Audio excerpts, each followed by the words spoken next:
So with Nowhere Don't Care, how did you come up with the name? Was it just like, I don't care about the name? No, there's a story. I'll tell you from the beginning. There's this wonderful band that used to exist in the 90s from Connecticut called East Coast Panic. And that was ex-Pissed and ex-Vomit Punks members. So put yourself in 1996, maybe 97. Anyway, they had this song that was kind of like their anthem song. And they had this chorus that was just unforgettable that said, "We know where we are going, nowhere. We know where we've been, don't care. We know right where we are. East Coast, your world's coming to an end." Because their band was East Coast Panic, and they'd say, "Panic." It was awesome. YouTube East Coast Panic, everyone who's available to, and do yourself a favor and not currently listen tied to up. their Newtown Teen Center 1999 final show with the kazoo solo, and do yourself a favor. It's just great, like heavy pop punk. So they had this lyric, "Nowhere Don't Care." I always thought it would make either a good tattoo or a band name. So here it is. Again, I did pull it up, so we're gonna listen to it. Oh, and see, and then you can hear the lyric itself on the Wizard. In the song, get up to the mics. You want to wait till the song starts. All right, I'm gonna count it off. Ready? 1, 2, 3,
And that was the band East Coast Panic. So for context, I grew up in Connecticut, and I was in a band called The Severed, and us and East Coast Panic played our first show together and put out a 7-inch together, and there was a really lively, active scene back in Connecticut in the 90s, and I hope there still is now, but that was, I don't know, it's just the ultimate homage to this, like, you know, awesome band that had members of other bands that I just idolized as a teenager, like the Vomit Punks and the Pissed and Mankind and things like that.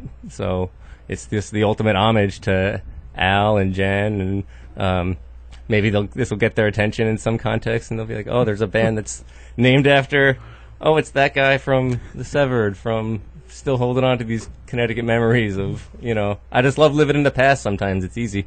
See, now that you mentioned all those bands, it's like, oh man, I got to dig through my record collection because I have those guys, All that stuff, The Injections, Ridiculum, Susie for Breakfast. We had a lively scene, and everyone was really young, and it's kind of what I compare all the other scenes, and to, of just how lively and active it was.